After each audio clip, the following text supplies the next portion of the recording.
Hello दोस्तों, कैसे हैं आप सभी। आप लोगों का कल 23 जुलाई को महात्मा गांधी काशी विद्यापीठ यूनिवर्सिटी में बीए, बीएससी, बीकॉम, बीबीए के सेकंड सेमेस्टर वाले बच्चों का को करिकुलर कोर्स का पेपर है और आपके पेपर का नेम है human values and environmental studies. दोस्तों, इस पेपर की मैंने 5 क्लास पहले ही अपलोड कर दी थी। ये आपकी 6 नंबर की क्लास है। स्टार्टिंग की 4 क्लासेस में मैंने आपको previous year question paper solve कराए हैं और फिर आप लोग के मेरे पास बहुत कमेंट आए थे कि मैम सिलेबस चेंज हुआ है, तो मैंने कल आपकी वेबसाइट से जाकर सिलेबस डाउनलोड किया, फिर उसको अच्छे से चेक किया तो कुछ चेंजमेंट आपके टॉपिक में हुई है। सारा चेंज नहीं हुआ है आपका सिलेबस, बाकी सब आपका पुराना ही वाला है। फिर मैंने कल आपके लिए 2 महामैराथन क्लास रखी थी। एक आज मैंने आपकी अपलोड कर दी है दोपहर में 5वें नंबर की जो क्लास है, और ये आपके 6ठे नंबर की क्लास है। और इन 2 क्लासेस में मैंने आपके सिलेबस में यूनिट वाइज क्वेश्चन कराए हैं, यानी कि आपकी 7 से 8 यूनिट है आपके सिलेबस में। तो 3 मैंने यूनिट आपकी जो दोपहर में क्लास अपलोड करी है 22 तारीख को आज 4 बजे, उसमें करा दी थी, और जो बाकी की आपकी यूनिट बची हैं वो आपकी इसमें कवर हो जाएंगी। तो ये टोटल मिला के आपके 200 क्वेश्चन है। जो आपकी 5वीं और 6ठी क्लास है उनको मिला के मैंने 200 क्वेश्चन करा दिए। आप इन 200 क्वेश्चन को देख के ज़रूर जाइएगा, क्योंकि ये आपके सिलेबस के अकॉर्डिंग जितने भी इंपॉर्टेंट क्वेश्चन बन रहे थे वो मैंने इसमें कराए हैं। टोटल 6 क्लास मिला के मैंने आपको 400 क्वेश्चन करा दिए। इन 400 क्वेश्चन को देख के आप ज़रूर जाइएगा। और एक अंतिम क्लास आपकी कल सुबह 4 से 5 बजे मैं डालूंगी, तो आपका उससे पूरा रिवीजन हो जाएगा। आप उसको भी देख के ज़रूर जाइएगा।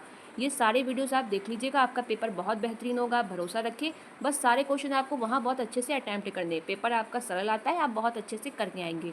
और इन सारी क्लासेस की मैंने प्लेलिस्ट बना दी है, तो आपको ढूंढने में दिक्कत नहीं होगी। सबसे पहले नंबर की प्लेलिस्ट है, उसमें मैंने नाम डाल दिया आपका MGKVP सेकंड सेमेस्टर को करिकुलर, तो आप उसमें जाके देख लीजिएगा। और मैंने हर वीडियो की जो आपकी लिंक है वो हर वीडियो के डिस्कशन बॉक्स में, कमेंट बॉक्स में पिन कर दिए, तो आप ये 6 क्लास आसानी से देख सकते हैं। अब चलिए हम लोग अपने क्वेश्चंस की तरफ चलते हैं। आपका फर्स्ट क्वेश्चन है, सामाजिक उत्तरदायित्व का कौन सा आयाम एक व्यवसाय के समय, धन व अन्य संसाधनों के सामाजिक योगदान को प्रकट करता है। तो इसका राइट आंसर है आपका ऑप्शन फर्स्ट, परोपकारी। दोस्तों, आपका जो ये क्वेश्चन है सामाजिक उत्तरदायित्व, ये एक व्यावसायिक मॉडल है CSR, उससे पूछा गया है। तो इसके लिए आपको CSR मॉडल को समझना पड़ेगा, क्योंकि इससे बहुत क्वेश्चन पूछे जाते हैं।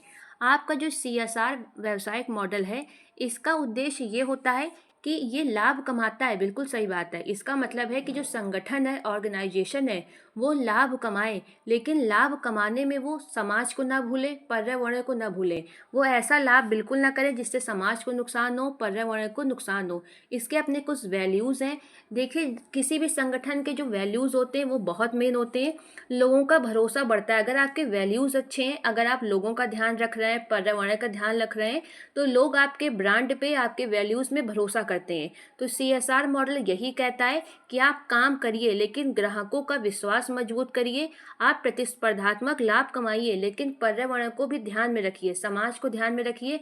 परोपकार की भावना आपके अंदर होनी चाहिए। नैतिक श्रम आप करें तभी आप लाभ कमाएं। यानी कि आर्थिक उत्तरदायित्व भी है आपके पास, सामाजिक उत्तरदायित्व भी है। सारे लाभों को ध्यान में रखकर आपको काम करना है। अब आप देखिए ऊपर कि आपसे क्वेश्चन में क्या पूछा गया है। आपसे क्वेश्चन में पूछ रहा है, सामाजिक उत्तरदायित्व का कौन सा आयाम एक व्यवसाय के समय, धन व अन्य संसाधनों के सामाजिक योगदान को प्रकट करता है। सामाजिक योगदान आप कब कब प्रकट करेंगे, जब आपके पास परोपकार की भावना होगी। इसलिए राइट आंसर है आपका ऑप्शन फर्स्ट। अब आपको देखना है कॉरपोरेट सामाजिक उत्तरदायित्व की डेफिनेशन क्या है। एक बार इसको देख लीजिए तो आपको समझ आ जाएगा। कॉरपोरेट सामाजिक उत्तरदायित्व CSR एक ऐसा व्यावसायिक मॉडल है जिसके द्वारा कंपनियां समाज और पर्यावरण को नुकसान पहुंचाने के बजाय उन्हें बेहतर बनाने के लिए काम करने का प्रयास करती हैं। इसका मतलब ये है कि वो आर्थिक लाभ भी कमाएंगी और आपस में प्रतिस्पर्धा भी करेंगी जितने भी संगठन हैं, लेकिन वो पर्यावरण को और समाज को नुकसान नहीं पहुंचाएंगी। फिर आपका इसमें अगला क्वेश्चन है, CSR संगठनों को प्रतिस्पर्धात्मक लाभ पाने हेतु कौन सी चीज प्रस्ताव प्रदान करती है। तो इसका राइट आंसर है आपका मूल्य। मैंने अभी आपको बताया था कि इनका काम क्या होता है, समाज और पर्यावरण को नुकसान पहुंचाए बिना बेहतर काम करना। तो ये काम तभी कर सकती है जब इनके खुद के कोई नैतिक मूल्य हो और उनका ये अच्छे से पालन करें। ऑप्शन सी आपका एकदम सही है। फिर आपका इसमें अगला क्वेश्चन है, CSR क्षेत्र किसके साथ निकटता से जुड़ा हुआ है। तो इसका राइट आंसर है आपका ऑप्शन सी, सतत विकास के साथ। फिर आपका इसमें अगला क्वेश्चन है, CSR का क्या अर्थ है। तो इसका राइट आंसर है आपका ऑप्शन सी, निगमित सामाजिक उत्तरदायित्व। इसके लिए आपके पास एक ऑप्शन और दे सकता है एग्जामिनर, वो है एक स्वविनियमित व्यवसाय मॉडल। तो आप कंफ्यूज मत होइएगा, इन दोनों में कोई भी आप टिक कर सकते हैं। फिर आपका इसमें अगला क्वेश्चन है, CSR के चरण बताइए। तो इसका राइट आंसर है आपका ऑप्शन सी, 4 होते हैं। अभी मैंने आपको इसको ऊपर बताया भी था, एक बार फिर से देख लीजिए। CSR कॉरपोरेट सामाजिक उत्तरदायित्व के 4 मेनली प्रकार होते हैं।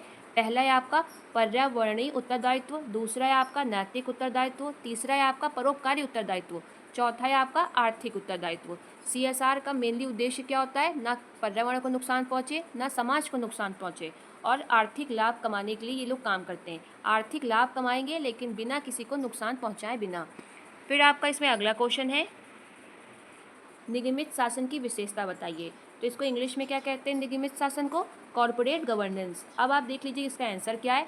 तो ये सभी इसकी विशेषताएं हैं। अब एक बार आप इनकी विशेषताओं को अच्छे से पढ़ लीजिए तो आपको ये समझ आएगा कि ये है क्या। निगमित शासन आपका क्या होता है? यह एक ऐसी प्रणाली है जिसके द्वारा किसी कंपनी को संचालित, निर्देशित और नियंत्रित किया जाता है, और इन्हीं को आपका कहा जाता है निगमित शासन। इसकी मुख्य विशेषताएं निम्नलिखित हैं। पहला है आपका पारदर्शिता। कंपनी के कामकाज, नीतियों और वित्तीय स्थिति को सही और स्पष्ट जानकारी जो उसके अंदर काम कर रहे हैं और जो इसके शेयर होल्डर हैं उनको देना। यानी कि आप सारा काम बिल्कुल स्पष्ट करें, ना आप कर्मचारियों से झूठ बोलें, ना ही जो आपकी कंपनी में पार्टनर है उनसे झूठ बोलें। यानी कि सारा कामकाज, नीतियों को स्पष्ट रखें। पारदर्शिता इसकी पहली विशेषता है। फिर आपकी दूसरी है शेयर धारकों के प्रति उत्तरदायित्व। कंपनी के बोर्ड और प्रबंधन का ये मुख्य कर्तव्य है कि जो उनके पार्टनर है यानी कि शेयर होल्डर, उनके हितों की रक्षा करें और उन्हें सही जानकारी प्रदान करें। फिर आपका थर्ड पॉइंट है सामाजिक उत्तरदायित्व। अच्छे निगमित शासन का उद्देश्य केवल लाभ कमाना नहीं होता, बल्कि पर्यावरण, कर्मचारियों, ग्राहकों और व्यापक समुदाय के प्रति अपनी नैतिक जिम्मेदारी निभाना भी होता है। तो यही इनकी विशेषताएं जो आपको ऊपर मैंने यहाँ पे ऑप्शन में दी हैं। मुझे उम्मीद है कि अब आपको एक क्वेश्चन क्लियर हो गया होगा। सामाजिक उत्तरदायित्व आपका, शेयर धारकों की ओर आपका दायित्व, और पारदर्शिता। ये बैठक यहाँ पे गलत टाइप हो गया है, बाकी आपका सही है। फिर आपका इसमें अगला क्वेश्चन है, निगमित शासन आपका क्या है? इसका राइट आंसर है आपका ऑप्शन सी, क्रिया विधि का संग्रह। अब आप इसको भी देख लीजिए तो आपको समझ आ जाएगा। निगमित शासन आपका क्या है? तो ये नियमों, प्रथाओं और प्रक्रियाओं का एक समूह है जिसके द्वारा किसी कंपनी को निर्देशित और नियंत्रित किया जाता है। तो इन्हीं नियमों, प्रथाओं और प्रक्रियाओं के समूह को क्या कहा जाता है? क्रियाविधि का संग्रह। मुझे उम्मीद है कि अब आपको समझ आ गया होगा। फिर आप देख लीजिए कि जो निगमित शासन होता है, कॉरपोरेट गवर्नेंस, उसका उद्देश्य क्या होता है। तो इसका मेनली उद्देश्य ये होता है कि कंपनी से संबंधित जितने भी लोग हैं, चाहे वो आपके ग्राहक हो, चाहे वो पार्टनर हो, चाहे वहाँ पे कोई आपका काम करता हो, या सरकार अगर उस कंपनी से जुड़ी है, या समाज, सबके हितों का ध्यान रखना एक निगमित शासन का प्रमुख उद्देश्य होता है। अब आप देखिए कि आपके मन में ये क्वेश्चन आ रहा होगा कि विकल्प सी ही क्यों सही है। तो मैंने ये भी यहाँ पे लिख दिया है, चूँकि निगमित शासन आपका मूल रूप से कंपनी को सुचारू और नैतिक रूप से चलाने के लिए बनाई गई कार्य प्रणाली और प्रक्रियाओं का एक व्यवस्थित संग्रह होता है, यानी कि क्रियाविधि का संग्रह। इसलिए इसका राइट आंसर क्या था आपका? Option C. फिर आपका इसमें अगला क्वेश्चन है, निगमित शासन का घटक कौन कौन सा है? तो अभी मैंने आपको ऊपर बताया था, प्रबंधन भी, हितधारक भी और बीओडी भी। इसलिए राइट आंसर है आपका ऑप्शन डी, ये सभी। अब आप सोच रहे होंगे बीओडी क्या है, तो मैं आपको बता देती हूँ।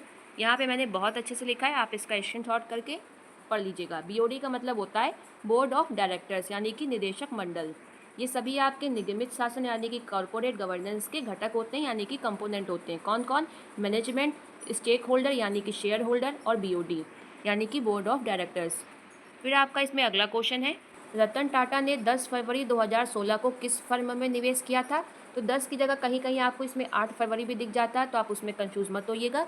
बस आप सन याद कर लीजिए, 2016 और फरवरी का महीना। इसका राइट आंसर है आपका option C, invictus oncology private limited. फिर आपका इसमें अगला क्वेश्चन है, अजीम प्रेम जी किसके अध्यक्ष व मुख्य अधिकारी हैं? इसका राइट आंसर है आपका ऑप्शन बी, विप्रो के। फिर आपका इसमें अगला क्वेश्चन है, बिल गेट्स ने माइक्रोसॉफ्ट कब शुरू किया था? तो ऑप्शन बी आपका एकदम सही है, 1975। फिर आपका इसमें अगला क्वेश्चन है, निम्नलिखित में से भगवत गीता किस प्रबंधन पाठ का साधन है? तो ऑप्शन डी आपका ये सभी, कार्य संस्कृति, कार्य प्रतिबद्धता और उपलब्ध संसाधनों का उपयोग। फिर आपका इसमें अगला क्वेश्चन है, प्रबंधन हेतु किसका आध्यात्मिक सिद्धांत समग्र दृष्टिकोण का आधार है? तो ऑप्शन डी एकदम सही है, एकता, अखंडता और गैर द्वैत्व। फिर आपका इसमें अगला क्वेश्चन है, समग्र दृष्टिकोण के तहत प्रबंधन द्वारा किसका शोषण नहीं किया गया है? तो इसका राइट आंसर है आपका ऑप्शन डी, समाज व प्रकृति, अंशधारकों, ग्राहकों व कर्मचारियों।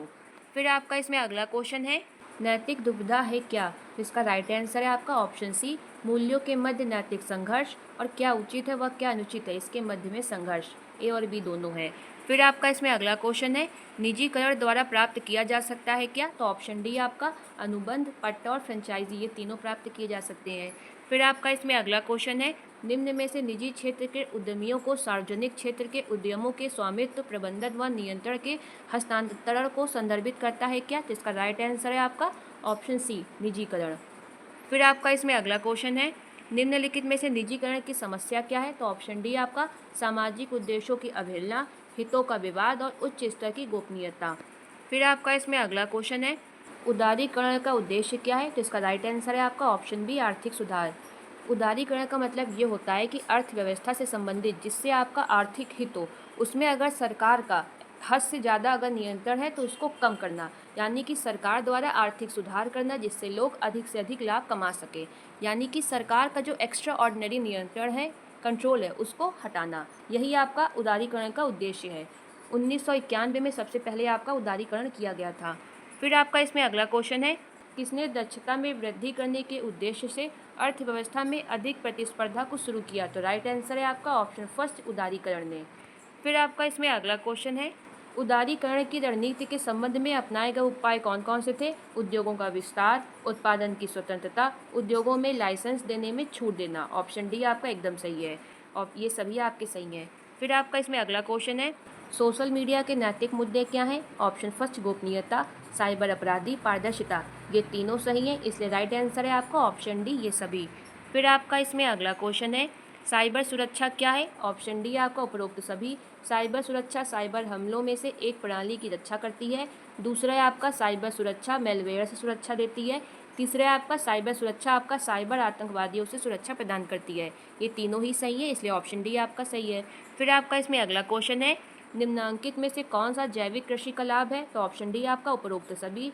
पर्यावरण के अनुकूल, श्रम प्रधान, स्थानीय रूप से उत्पादित जैविक आदानों का उपयोग। आप सोच रहे होंगे मैंने सभी का उपरोक्त सभी क्यों रखा है, जिससे मैं आपको ये तीनों ऑप्शन दिखा सकूं, क्योंकि पेपर में आपके पास तो कोई एक ही देगा, तीन आपको गलत दे देगा, कोई एक स्टेटमेंट सही देगा, जिससे आप वहाँ पे पहचान सकें।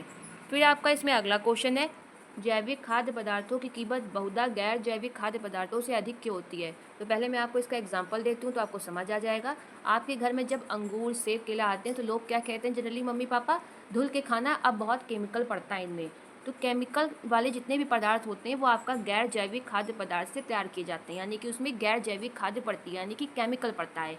और जो आपके जैविक खाद्य पदार्थ होते हैं ये आपके नेचुरल खाद्य से तैयार किए जाते हैं, यानी गोबर और आपके जितने भी छिलके वगैरह होते हैं, पत्ते वगैरह, इनको सड़ा के आपकी खाद तैयार करी जाती है, फिर वो खेतों में पड़ती है।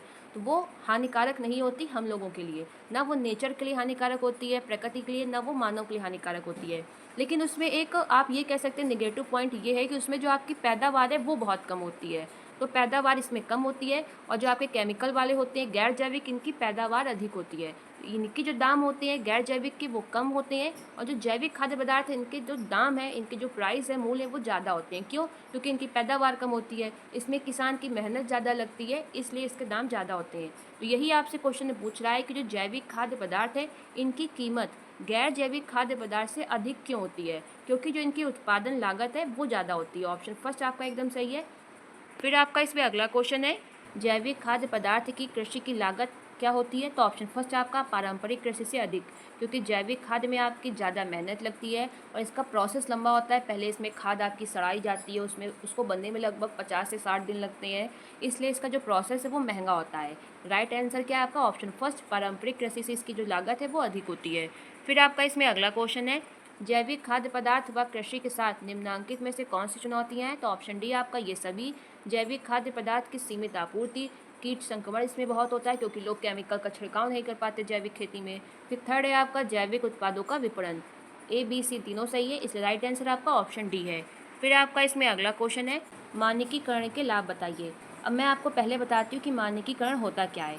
तो सभी के लिए, सभी कार्य, किसी वस्तु, सभी के लिए एक नियम बनाना, यानी एक जैसा नियम ही आपका मानकीकरण कहलाता है। मैं आपको एग्जांपल देती हूँ तो अच्छे समझ आ जाएगा। जैसे कोई स्कूल है वो कह दे सभी बच्चों की जो कॉपी है वो 32 पेज की होनी चाहिए, किसी की भी 33 पेज की हुई तो उसको बाहर कर दिया जाएगा, यानी सबके लिए एक नियम बना दिया गया है कि सबकी कॉपी 32 पेज की होगी। फिर मैं आपको दूसरा एग्जांपल देती हूँ। जैसे भारत सरकार ये आदेश दे दे कि जितने भी फ़ोन बनेंगे भारत में वो सारे ब्लैक कलर के होंगे। इससे होगा क्या कि कि कोई दूसरा कलर बनाने का सोचेगा ही नहीं। क्यों? क्योंकि भाई ये तो नियम हो गया है कि सारे फ़ोन आपके काले रंग के होंगे, सबकी स्टोरेज आपकी सिर्फ 32 GB की होगी। तो ये आपका क्या होता है? मानकीकरण। अब आप देखिए कि इसके लाभ क्या होते हैं।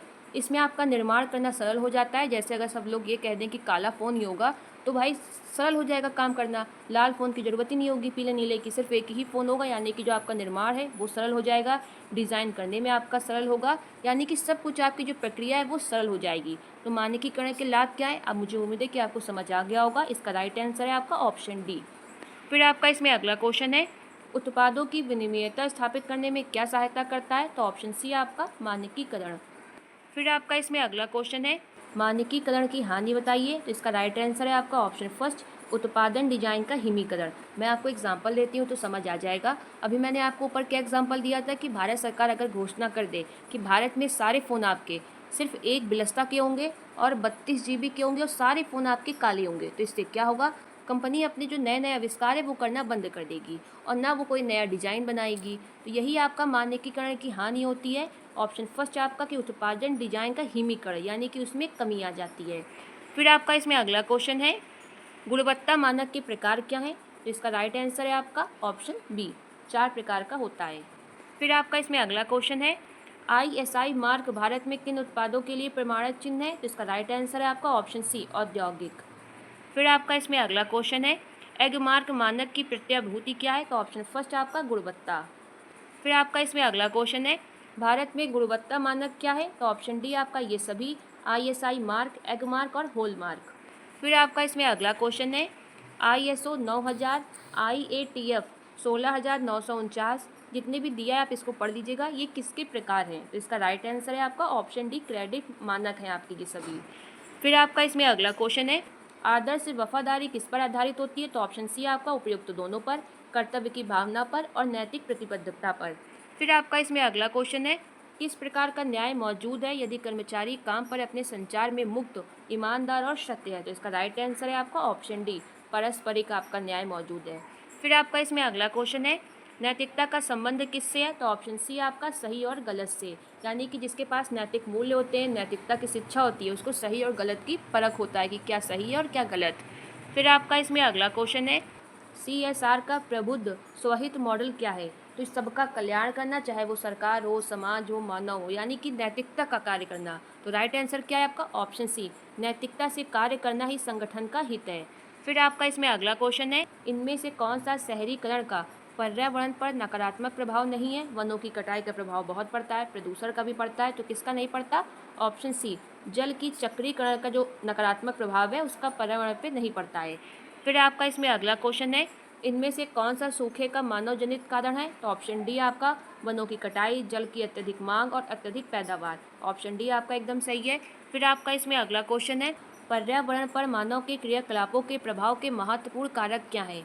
जनसंख्या, प्रति व्यक्ति भूमि उपलब्धता, जनसंख्या और संसाधनों के दोहन हेतु प्रयोग तकनीकी, वातावरणीय स्थितियाँ और वनों का आवरण। तो राइट आंसर है आपका ऑप्शन बी, जनसंख्या और संसाधनों के दोहन हेतु प्रयोग की तकनीकी।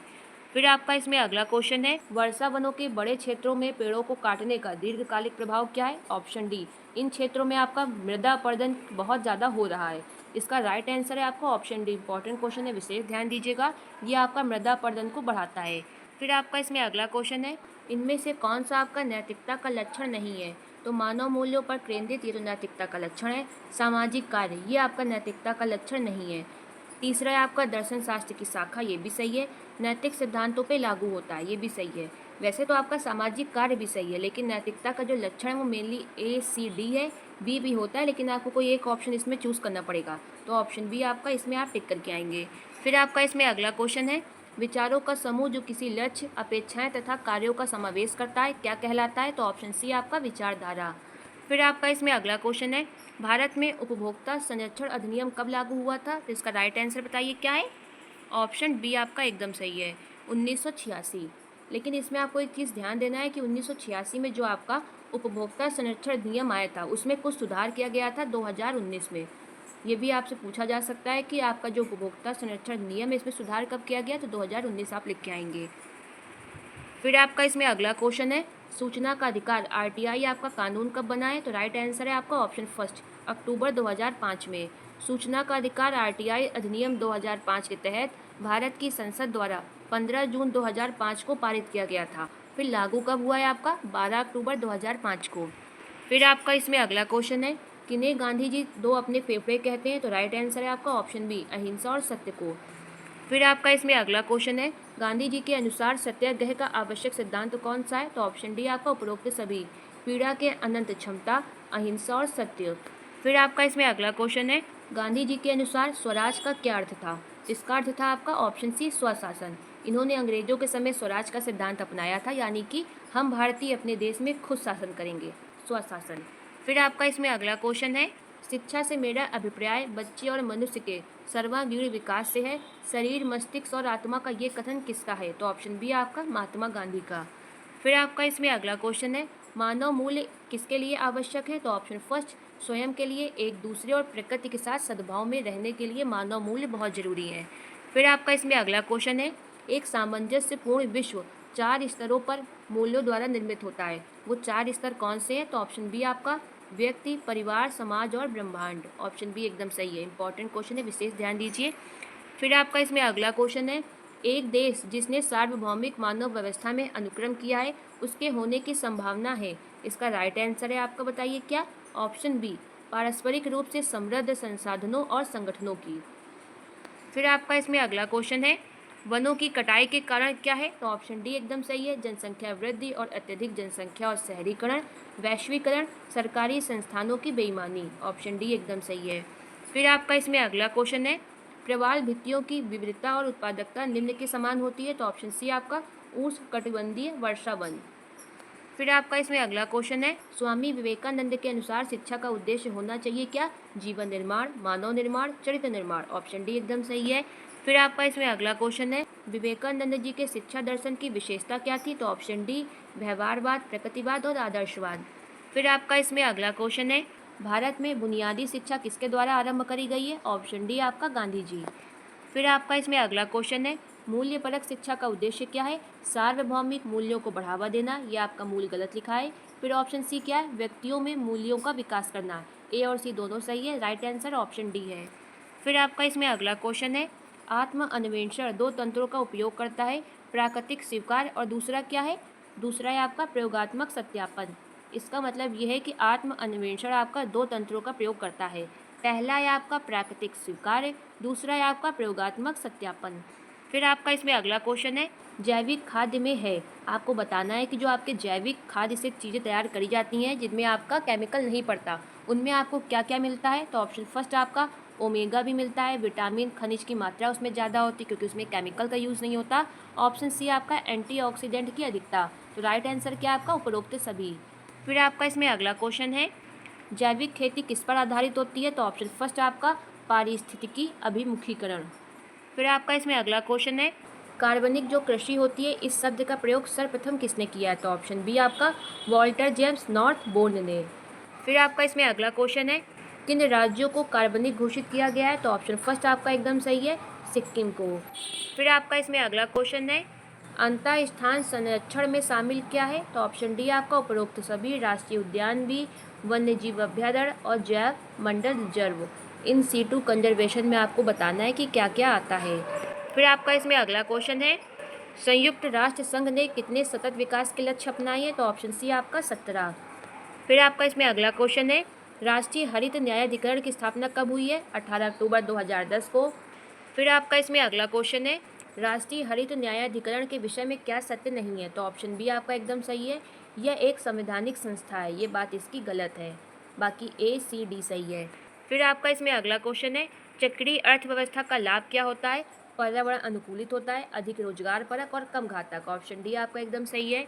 फिर आपका इसमें अगला क्वेश्चन है, चक्रीय अर्थव्यवस्था बढ़ावा देता है किसको? तो ऑप्शन डी आपका सततता को, दीर्घकालिकता को और पुनः प्रयोग व चक्रीकरण को। इसमें ये होता है कि आप बिल्कुल भी कूड़ा मत निकालें, वो अधिकतम से अधिकतम इसमें ये कोशिश करी जाती है कि आप जितना कूड़ा निकाल लें उसका वापस से उपयोग कर लिया जाए।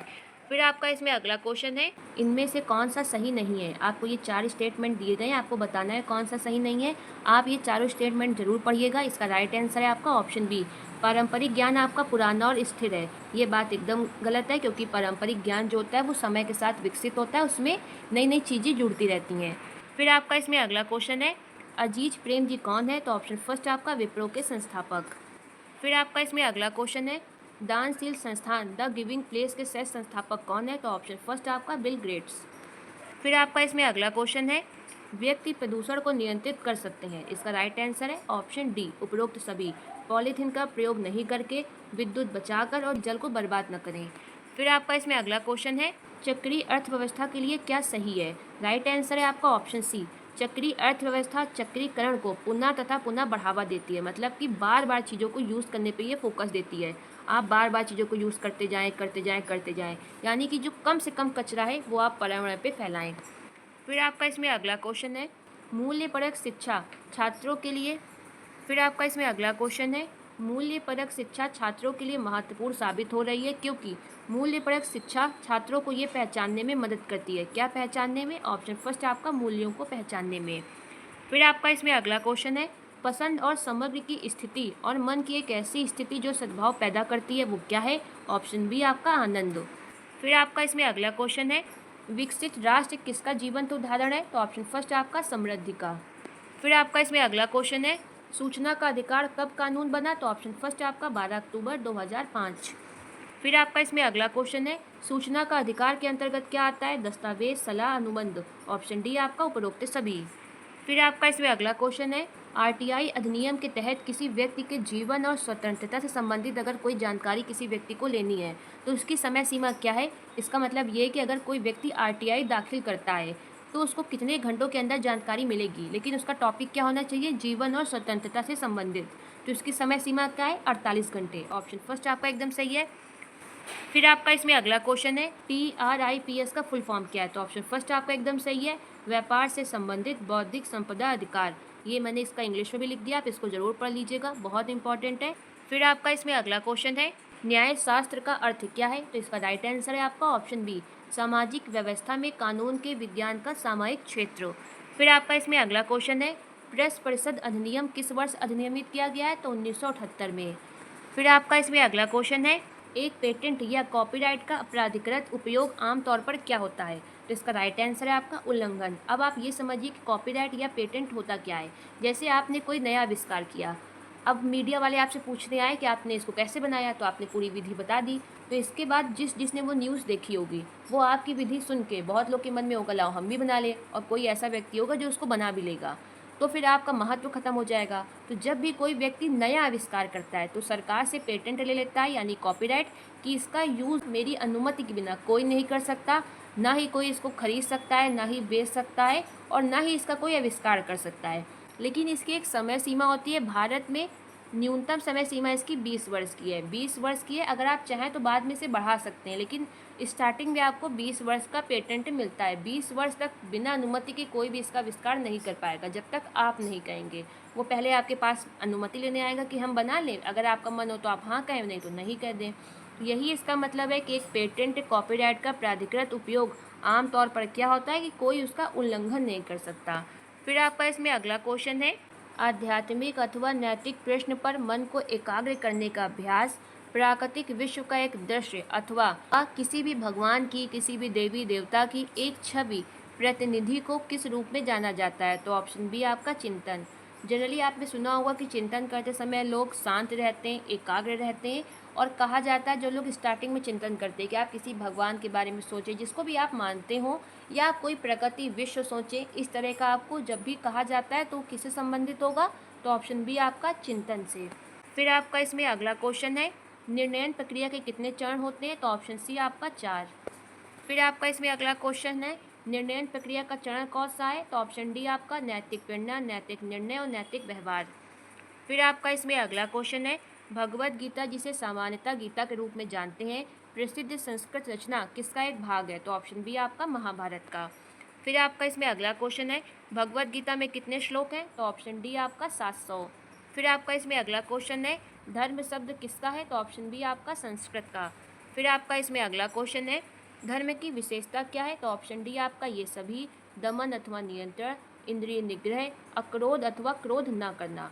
फिर आपका इसमें अगला क्वेश्चन है, नैतिक दुविधा का कारण क्या है? तो ऑप्शन डी आपका समाज, व्यक्ति और परिवार।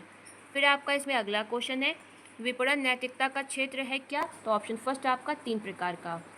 फिर आपका इसमें अगला क्वेश्चन है, विपणन नैतिकता में किन नैतिक समस्याओं का सामना करना पड़ता है? तो ऑप्शन डी आपका ये सभी, भ्रामक विज्ञापन, कालाबाजारी, विज्ञापन की विषय वस्तु। फिर आपका इसमें अगला क्वेश्चन है, निम्नलिखित में से विज्ञापन संबंधी नैतिक मुद्दा नहीं है। राइट आंसर है आपका ऑप्शन फर्स्ट, शुद्धता जो है वो आपका विज्ञापन से संबंधित नैतिक मुद्दा नहीं है।